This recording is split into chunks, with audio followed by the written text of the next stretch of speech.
Chairman, রয়েছেন ভূমি ও বাস্তু দপ্তরের চেয়ারম্যান, রয়েছেন মালদা জেলা পরিষদের সহকারী সভাপতি, রয়েছেন আমাদের জেলা পরিষদের বিভিন্ন দপ্তরের কর্মদক্ষগণ, রয়েছেন এডিএম এলআর ম্যাডাম, জিএমডিআইসি, আমার খাদি দপ্তরের আধিকারিকগণ, হ্যান্ডলুম ডিপার্টমেন্টের আধিকারিকগণ, রয়েছেন আমার হবিপুরের বিডিও সাহেব।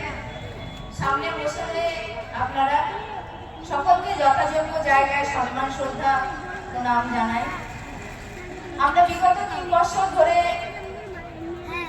দেখে এসেছি যে আমাদের মাননীয় মুখ্যমন্ত্রীর অনুপ্রেরণায় আমাদের মালদা জেলার জন্য যে যারা যারা এই শিল্পের সঙ্গে যুক্ত, হস্তশিল্প, খাদি, যারা শিল্পর মাধ্যমে বিভিন্ন জেলা থেকে এসে আমাদের এই খাদি মেলায় স্টল দিয়েছেন, আমাদের মাননীয় মুখ্যমন্ত্রী সবসময় দিয়েছেন, তিনি শিল্পের প্রতি জোর দিয়েছেন বলে আমাদের মালদা জেলায় আজ এই খাদি মেলা, যিনারা বাইরে থেকে এসে আমাদের এই মালদা জেলাতে স্টল দিয়েছেন, আপনারা আসুন, এসে আমাদের এই খাদি মেলায় কেনাকাটা করুন। আগামী 8ই ডিসেম্বর অবধি আমাদের এই খাদি মেলা চলবে।